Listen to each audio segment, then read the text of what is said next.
Hi there, warm welcome. You're watching Decoding Now and I'm Meghna Deka. Well, we are just hours away from the biggest sporting spectacle on the planet. 48 nations, one dream, one trophy, one glory. The FIFA World Cup is ready for kickoff tonight.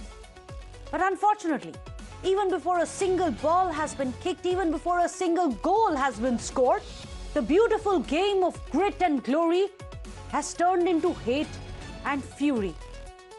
Sample this. A tournament meant to unite the world is instead being pulled into the cross currents of war, politics and power play. The shadow of war looms large over this World Cup. Iranian fans don't get their share of tickets. Teams are wearing lapel pins on what many call Trump's war crimes. A quarter of the participating nations are on Trump's ban list. Players are being frisked like criminals on the tarmac. Referees are being sent back home, and football arenas are lying empty. What should have been a red carpet welcome for the world's footballing elite, for some, is beginning to now feel like an obstacle race for many. Tonight, we decode what many are calling Donald Trump's MAGA World Cup, where the cup of glory is tarnished with war, blood, and alleged racism as well. So when the Iranian football team landed in Mexico, that's when it all started. The cameras caught something quiet, yet very strong and powerful. You can see that on your screens, that pin that you see on your screens where they wore on their lapel. What does it say? It says 168.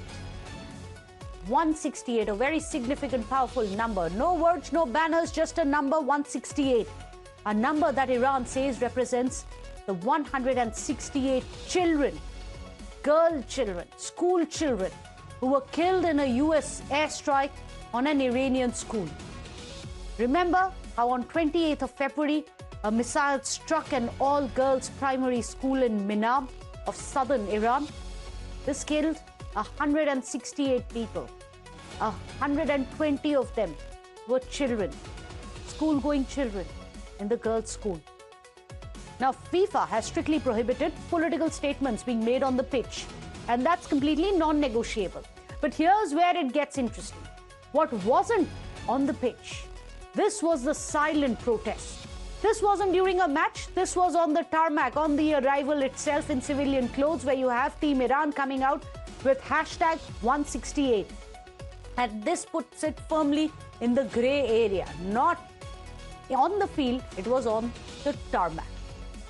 Meanwhile, the tales of controversies don't just end here.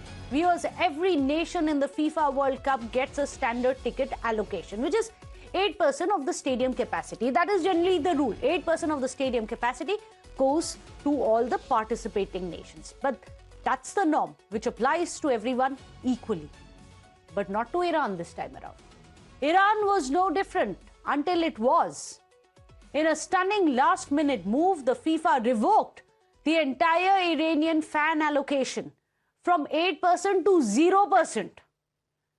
None of the fans got their allotted tickets. It was not reduced, it was not wiped out.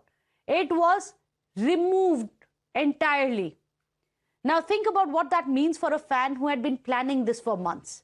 The visa runs, the hotel bookings, the flights, the conveyance, all of it, all the planning, all of it rendered meaningless overnight because FIFA said no fan tickets to be allotted to Iran, which is at war with America. That is the problem. When this time around the World Cup is being hosted in 3 countries, in US, in Mexico, in Canada, the problems are not with the other nations. The problems have been reported when these players are going to America, which is why they're calling it the MAGA World Cup of Trump. In fact, the restrictions weren't even lifted to fans. The players felt it as well. Iran had originally planned to set up their base camp in Arizona, which is, of course, in America. That was scrapped. At the last minute, the team was asked to relocate to Tijuana in Mexico, just across the US border. very close enough to commute, but firmly outside American soil. And the terms of their entry, very stark. The Iranian team was told that they can only cross into the US on the morning of the match day, right before the match, and immediately they must leave after the final whistle. No overnight stays, no settling in, no sightseeing. Just fly into US, play your game, and get out of there immediately. No time to be lost. Because US has cited that this is a security risk to have the possibility of IRGC entering US on these visas and perhaps disguised as the Iranian team. This is at least what the US has said. Now, Iran's Football Federation has, of course, hit back what it calls discriminatory restrictions, which have been put only on Iran, insisting that the World Cup must uphold the principles of fairness, of equality, of equal treatment for every participating nation. It says that US obstructed Iranian supporters against the spirit of international competitions. Equality amongst nations in the World Cup has been violated. FIFA must uphold neutrality. Well, this is what the Iranian football body had said in its protest. Of course, it fell on deaf ears. Meanwhile, members of Senegal's national football team say that they were subjected to intrusive security checks upon arrival in the United States. This is the Great MAGA World Cup, many have retorted. These are the images that you can see on your screens. On the tarmac, as you can see, moments after landing, the players were pulled aside for extensive searches. They were frisked out on the tarmac, not even allowed to enter the airport. They were frisk searched. Their suitcases were actually opened and they pulled out everything. Many said that why are players who are here to play the World Cup being treated like criminals? Many have called this racist as well. Unfortunately, the controversy doesn't just end there. Members of Uzbekistan's national football team also have raised concerns over what they describe as extra screening upon arriving in United States. In fact, the team officials say that the players were subjected to extensive security checks, with bags were completely unpacked, personal belongings were thoroughly examined, even pockets were being inspected. You can see the full frisking which was given to the Uzbek players. Many have said that why are certain nations being singled out in this manner?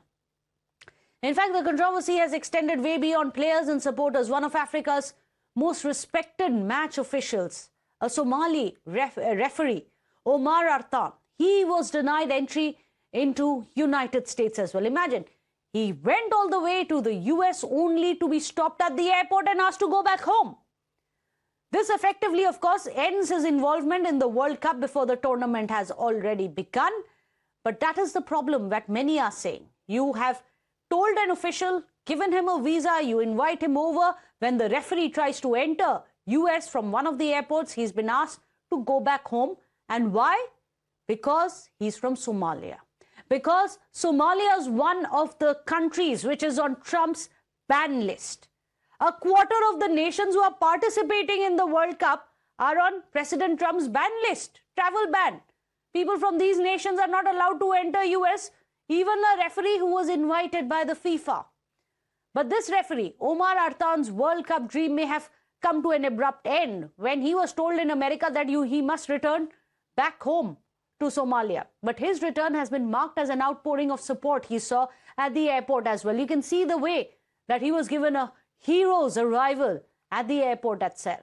The Somali referee received this hero's welcome. You can see the visuals. His supporters gathered there. Not just that, even their ministers went there. So the sports minister went there to the tarmac to felicitate him, to honor him. That's so what? If you weren't allowed to enter America, you're still a hero for us.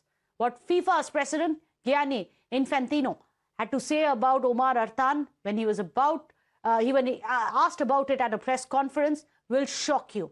He says, just chill. So what? We are not the kings of the world. Many have said that this is not what FIFA is all about.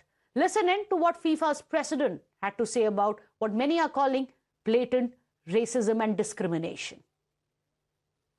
We don't control everything. We try, we will discuss, we will speak, we will see. Maybe sometimes it's good as well to just, chill, relax. Sometimes to immediately start screaming and shouting has the opposite effect of finding a solution. Believe me when I tell you, or don't believe me if you don't want, but we try always to find solutions. But then we need to respect that we are not the kings of the world who can rule over governments and police forces and I don't know what. We are a sports organization. We try to do our best with the means that we have. Chill and relax. Well, now it's worth noting that visa access remains a major concern for all the participating nations. In fact, 11 of the 48 countries competing in the World Cup face US visa restriction rates of 40% or higher. For example, Senegal, Ghana, Congo, Iran, Jordan, Cape Verde, Uzbekistan, Algeria, Haiti, Egypt, Ecuador. All of these have over 40% US visa rejection rates. And as if the controversies surrounding the tournament weren't bad enough, FIFA now finds itself battling a growing ticketing problem. Reports suggest that nearly 180,000 World Cup tickets remain unsold, just hours before the competition is underway. At the center of this backlash is FIFA's new dynamic pricing system, under which ticket prices are fluctuating based on demand, the teams involved, and the stage of the tournament. And ticket costs are only part of the problem. Ongoing visa hurdles, travel restrictions are adding to the frustration, leaving many supporters wondering why and whether they will be able to make the journey at all. So let me go across to two of our panelists. Nikhil Sharma, a sports commentator, is joining us, also an author. Ranjit Bajaj, a former chairperson of Advisory Committee and Integrity Matters of AIFF, is also here on the show. I'm going to start with you first, Nikhil, because I need to understand here, what does it mean for the beautiful game? It's known for guts and glory, and today here we are sitting and discussing the hate and the fury that the war, what many are calling MAGA, is casting its dark shadow over. The most unfortunate thing to happen at a time when everyone should be celebrating unity and what the beautiful game should be all about. Well, Meghna, football as a sport belongs to its fans. It's said that the sport essentially is one of the most accessible sport in the world, right? You don't have to buy a lot of equipment. It's just about you and your emotions. FIFA World Cups are all about celebrating it. Controversies in modern day sport, especially with the governance and the monies that are around, usually happen. It's happened in Russia, it's happened in Qatar, it's happened in Europe. But this World Cup, it's a never-ending story. You were talking about the ticket prices, exorbitant. Just the fact that, a lot of the World Cup is also dependent on the vibe there, how the fans feel, how they interact, how they meet up. Firstly, getting to the US is a challenge in itself. Once you get there, now you can't walk to stadiums. You have to take compulsorily, say, for example, trains. How much does those trains cost? $125. For people that are coming from largely Africa, Asia, South America, Central America, that is a prohibitively expensive World Cup to go to. That's one part of the problem. The other part of the problem, of course, is I understand US has its concerns with security, given where the country stands today and what it's been involved. But having said that, at least the participants, people who have been officially recommended by FIFA, should not be struggling with checks, with the border security, with the frisking, with 7-hour questioning. But that's America. India's current prime minister has faced problems when he was the chief minister there. Shah Rukh Khan's faced that problem. So I guess that's something that's inherently a American problem in USA. Inherently American, and perhaps that is the problem, Ranjit Bajaj. Then many would say, then why host it there? There are two other nations which are hosting these matches. We've seen how Mexico has given a mariachi band a welcome to, I think it was the Spanish team, once it landed on the... These are the stark contrasts that we are seeing in the way players are being treated. Why host it in a nation which many are saying, make America great again, but even the World Cup cannot have the MAGA stamp on it? Thank you so much for having me, Meghna. I really wanted to be talking about the World Cup. Today is the opening ceremony, and this is what we should be talking about. In fact, Infantino made a speech saying, I'm quoting him, that this is going to be the biggest, largest, and the most inclusive. That's what he said, the most inclusive. So if this is his idea of being inclusive, I don't know what exclusive will be. Because the way the Senegal, Nikhil, my friend, has put it very, very softly, and he's being nice to the Americans, but they are being blatantly racist. Because if there was the same for the white teams, that means all the European teams had to go through the same thing, yes. Then it's an American problem. But if it's selectively with the black people and with the Asians and with the ones who they consider inferior to them, because that's what's happening, they're treating us like criminals. Yes. Senegal has been made to stay on the tarmac and treated like drug smugglers and illegal immigrants and strip search there, yes. which is such a contrast to how they were sent off. These teams are the pride of their nation. They are representing the nation, and the way they were sent off, with some with gun salutes by water you were showing, and then some by fireworks. Senegal was sent off by a royal dinner on the football pitch, and then you get welcome like this. Let's go to now the biggest actual manipulator, actually, as you say, of human rights, which they keep on saying, Russia. What did Russia do in this World Cup? Russia, if you have a valid ticket, the visa is already there. That means you don't need a visa. That's how you welcome people. That means if you have a ticket, you are in. And if you have a ticket, that's also your ID. And if you have a ticket, that's made sure that they gave special trains, like Nikhil was talking about the distances amount. They had special trains running free of cost for all World Cup people. That's how you welcome people in your country. You are not welcoming people. You're making them feel alien. We are not immigrants. We have not come here to see the US. The only reason people are going there is for the Football World Cup. Absolutely. And this is pathetic. In fact, this is a celebration. It's known as the beautiful game. But he's making it look like the ugly game. And by he, I mean Trump and also Infantino. Because Infantino, if not saying anything here, is if you don't say anything when evil is acting, you're as evil as the evil. Fair enough. Unfortunately, where does it end? Multiple nations banned. We are out of time, however. But quickly, because yes, Ranjit, you rightly pointed out, everyone's been waiting for this moment, the first kickoff of the match. So I cannot end the show without asking, whom are you rooting for? Nikhil Sharma, go ahead.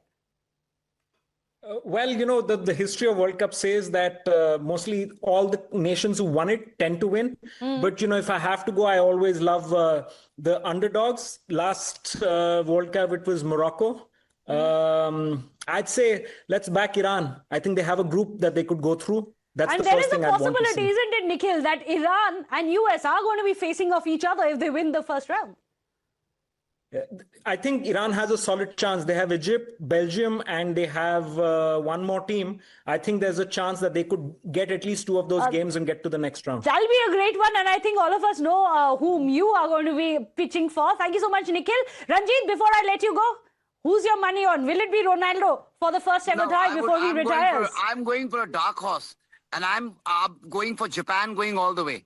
That's an Asian team. Yes. Okay, and it's interesting that both of you have Asian picks here, but we are completely out of time. Thank you so much, Nikhil, as well as, of course, Ranjit for joining us on the show. We'll do many other shows as well on the FIFA, but hopefully this time it's not going to be about the controversy or the racism. It's about the grit and the glory instead. But before I wrap up the show, let's tell you how, as taxpayers of the country, every citizen demands schemes that empower the people to make day-to-day life easier. Well, today, let's take a quick look at some of these schemes implemented by the centre and the state government.